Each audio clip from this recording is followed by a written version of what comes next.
தமிழகமெங்கும் கிளைகள் கொண்ட Annamal institute of hotel management and hospital management படிப்பில் சேர்வதற்கான அட்மிஷன் நடைபெறுகிறது. தமிழகத்தில் தற்போதைய சூழலில் நடிகர்களை காட்டியும் கவர்ச்சி அரசியலை முன்னிறுத்தியும் இளைஞர்களை மூளைச்சலவை செய்தும் வாக்குகள் பெறப்படுகின்றன என பாஜக சிறுபான்மை பிரிவு தேசிய செயலாளர் வேலூர் இப்ராஹிம் விமர்சித்துள்ளார்.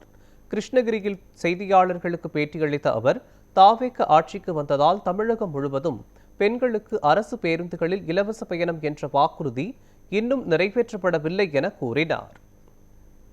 கவர்ச்சி அரசியலோ, தனிநபரை காட்டி தலைவான் புகழக்கூடிய அரசியலோ, அல்லது பொய்யை சொல்லி மக்களை ஏமாற்றுவதோ இதை நாங்கள் செய்யவே இல்லையே. நீங்க சொன்ன இந்த தனிநபர் அரசியல், தாவேகா திரு விஜய் அவர்களுக்கு மக்கள் வாக்களிச்சாங்க. அவர் என்ன வாக்குறுதியை நிறைவேற்றினார்? தேர்தல் வாக்குறுதியை சொன்னார், நாங்கள் ஆட்சிக்கு வந்தால் அடுத்த நிமிஷம் தமிழகம் முழுக்க பெண்கள் எல்லா பேருந்துகளிலும் இலவசமாக பயணிப்பாங்க நடைமுறைப்படுத்தினாரா? அடுத்த நிமிஷம் இல்லை, அடுத்த நாள் செஞ்சாரா? அடுத்த வாரம் செஞ்சாரா? அடுத்த மாசம் செஞ்சாரா? இல்லை.